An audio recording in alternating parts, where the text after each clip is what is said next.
Well, I hope you're enjoying listening to this book as much as I'm enjoying reading it to you, because here we are, it's week 10 and chapter 10 of Where Did Your Heart Go by Audrina Lane. The following evening after tea, Charlotte excused herself to finish her homework and then to start the investigations of her finds from the attic, along with some more of the diary if she had time. The photo album was fun. The first few pictures were of her mum and Sarah at primary school, and various birthday parties, showing her mum wearing some pretty rank clothes. Brown flared cords, an orange jumpsuit, yuck. Then some photographs from secondary school, including some awful full school shots in a drab grey uniform. As Charlotte neared the end of the album, she wondered if there were any photos of her mum and James. Perhaps she had removed them or hidden them. But there on the very back page was a photograph of her mum wearing a gorgeous black and white prom-style dress, with hundreds of petticoats underneath it. Her curly ginger hair was piled up on her head with a few tendrils escaping. She looked breathtaking, and next to her stood a tall, slim, sexy blonde guy, wearing a full suit and tie, with his arm protectively round her waist. They looked perfect together. Charlotte looked into the mirror and pushed her hands through her lighter sandy blonde hair.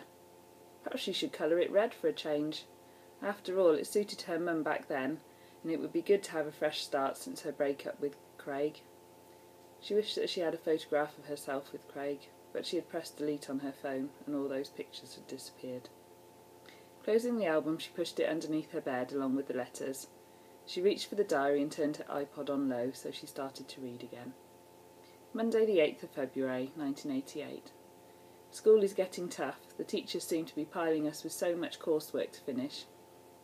We also have lots to get through during half term, but at least it's keeping me busy. James has sent me another letter, much like the first. Dear Steph, thanks for your quick reply to my letter. It is so lovely to hear what you are doing in Ross. I was quite excited about moving to a larger place when my mum initially told me, but then I have to admit that I do miss Ross a lot more than I thought I would, especially my friends there. Although the guys at work are great fun, so it's not as if I don't have anyone to talk to. The boss at the pool is awful though, so I have to stay on my toes every second when I'm at work. I hope that they have not given you too much coursework to do over the half-term holidays, as it might mean you don't reply so quickly to my letters. Anyway, I'm pleased that you enjoyed watching Top Gun. I try never to let a week go by in between watching it, as the film is excellent and so is all the music. That's why I put a couple of the tracks onto the mixtape that I gave you. I also grabbed the chance to watch Star Wars, the original film again, and it made me think of you and all your comments from our night out. It's funny how different things remind you of different moments in your life. Well, enough from me for now. I'm going to the gym before I start work, so I'll finish and wait for the postman to bring me another letter from you. Fondest regards, James. The real letter would be with his Valentine's card. I had chosen it on the way home from school. It was a fantastic card where I got to choose the message on the outside by placing stickers on the relevant spaces that were shaped like love heart sweets. Tuesday the 9th of February 1988. I have found the perfect present for James for Valentine's Day, one I will be able to post to him. It's a kit to make a model fire engine. I just hope that he will love it, as I wrapped it up along with the card and letter. Dear James, I am writing this letter to tell you how I really feel about you. I am hoping that you will read it, and perhaps you might decide that what you have read is what you might want. If not, that I am sorry if this will spoil our friendship, and hope that perhaps it won't. Ever since I first saw you at the swimming pool, I knew that I fancied you. When we started to become friends, I started to feel even more than just a crush. Then when you kissed me for the first time under the water, I didn't know what to feel. I could only hope that you perhaps felt more than just friendship for me. Now that you have gone, I just seem to miss you more and more. Your letters are great, but I want more than friendship. I want love. I want to be your girlfriend. I know that I'm only 16, but don't let that be the barrier between us trying to have a relationship that is more than just friendship. I also know that it would be harder due to the distance between us, but I hope that we could work it out somehow. Well, that's all I can say, and I'm just wishing and praying that you might feel the same way too. I hope you like the present. Love, Stephanie. Wednesday the 10th of February 1988. After school I rushed into town and posted the parcel first class, just to make sure. I was hoping that James might send me something, even if it was only a card. Another letter was waiting for me when I got home, telling me about work and about the area where he now lived. Apparently there was a great park nearby for roller skating. He asked if I could skate, and I smiled and thought about what it would be like to skate along next to James, holding onto his hand tightly, knowing that it would probably never happen. He told me that he had bought a car and was just waiting until he could pick it up, and then he would arrange to come down and see me. Inside the envelope was a photograph of his room, and I could see the elephant on the shelf above his bed. Charlotte gazed at the photograph that was stuck into the diary and smiled.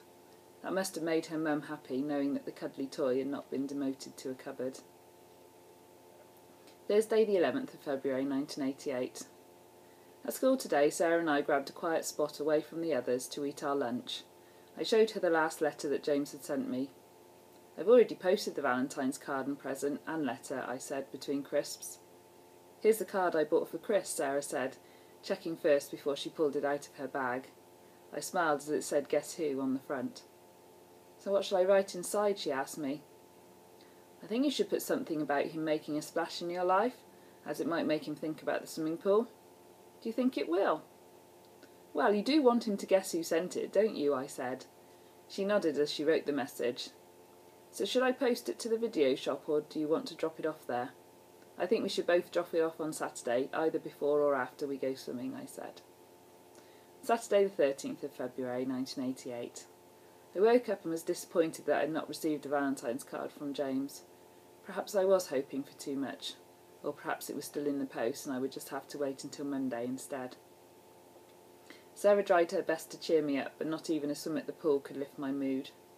Was I setting my sights too high? Were we only destined to be friends until he met the right girl for him and abandoned me completely? We just managed to get to the video store before it closed, and I found the copy of Top Gun. Taking it to the counter, I couldn't see Chris anywhere.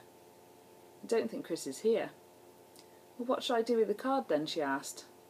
"Leave it in their post box for returned cassettes. No one will look in there until tomorrow morning now." We slipped the red envelope in through the slot on our way out. "I'm sure James will send you something. You might just have to wait until Monday," Sarah said as she hugged me on the corner of the street. "I hope so, but I'm trying not to hold my breath. After all, we're only friends. Well, I have my fingers crossed for you, and I'll cross mine for you."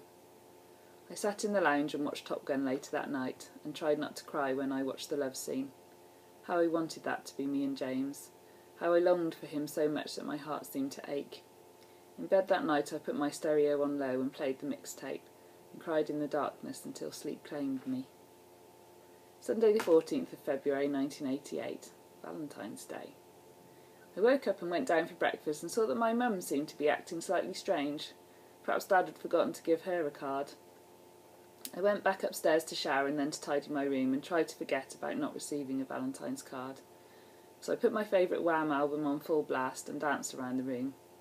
I heard a car pull up in the driveway outside, and I peered out the window and saw a lovely red Mini, and then I heard the doorbell go. "Stephanie, there's someone here to see you," Mum called. I rushed downstairs, which seemed to take me ages, but it was worth it when I saw James standing there, smiling shyly and holding a single red rose and a card in his hand. "Hi, Steph. I thought I would surprise you." As the blood rushed to my head, I almost fainted as I smiled and wished that I had the nerve to run into his arms. "Hi, James. It's a lovely surprise," I said as I took the gifts, and he kissed me on the cheek before accepting my mum's offer of a coffee. We sat together in the kitchen and chatted with my parents. "Would you like to come into town with me, as I have to see Chris?" "Yes, that's great, as I have to take my video back to the shop," I replied. Sitting next to him in his car was fantastic, especially when he turned the stereo on and all the tunes were from the mixtape. "So I'm going to be around until Tuesday, so would you like to go swimming on Monday night?" "Yes, so long as Chris and Sarah can come," I replied. James nodded and smiled across at me, knowing that I was trying hard to play matchmaker. We spent an hour in the video shop and Chris agreed to come swimming. Then we drove back to my house. I made us both a cold drink. "Mum, is it okay for James to come up to my room before dinner?" "Yes, that's fine," my mum said. James followed me up the 2 flights of stairs to my attic room. By the time we reached the door I was shaking with nerves. Had he received my card and letter? What did he think of my proposal? He sat down on my bed and kicked off his trainers as I walked across the room and put my stereo on. Only George Michael would do at this moment. I turned and stared at him, unsure what I should do next, as George started to strum the guitar and sing, "'Cause you gotta have faith." How true. But he beckoned me over to him, and before I knew what was happening, he pulled me into his arms and said, "The answer is yes." My heart was beating so hard I could hear it drumming in my ears as I trembled in his arms and waited for his lips to reach mine. He pulled me onto his lap as his hands pulled my hair loose so he could run his fingers gently through it, making even my scalp tingle from his touch. His lips on mine were infinitely gentle as they touched, and then growing bolder his mouth opened and mine matched his as our tongues explored, and my whole being was rocked by the new sensations that were coursing through it. It felt exhilarating and scary, so I pushed James away and he pulled back. "What's wrong?" he asked. "I need to breathe," I managed as I opened my eyes. "Am I doing it right?" I asked. "I've never kissed anyone this way before." "You're doing fine, but we can practice some more if you like." As he inclined his head towards me and our lips met again, all too soon, the album came to an end and I untangled myself to turn it over. We spent the rest of the afternoon just lying together on the bed, talking and of course kissing. All the time in my mind I was just thinking, he's my boyfriend, this gorgeous handsome guy is my boyfriend. James had to drive over to Chris's place, but as we lingered on the doorstep saying goodbye until tomorrow afternoon, I knew that I didn't really want him to go, and I felt sure that James felt the same as he held me tightly in his arms and kissed me one last time. "Until tomorrow, Steph," he whispered as he walked to his car and then drove away. Charlotte rubbed her eyes. Her mum definitely had a way with words, as it felt as though she was feeling the same emotions that her mum had felt all those years ago. Charlotte remembered the feelings of elation when Craig had asked her out, and also the scary but delicious feelings of their first kiss 6 months ago. Well, I hope you've enjoyed the next chapter. Things are really starting to heat up, as they say.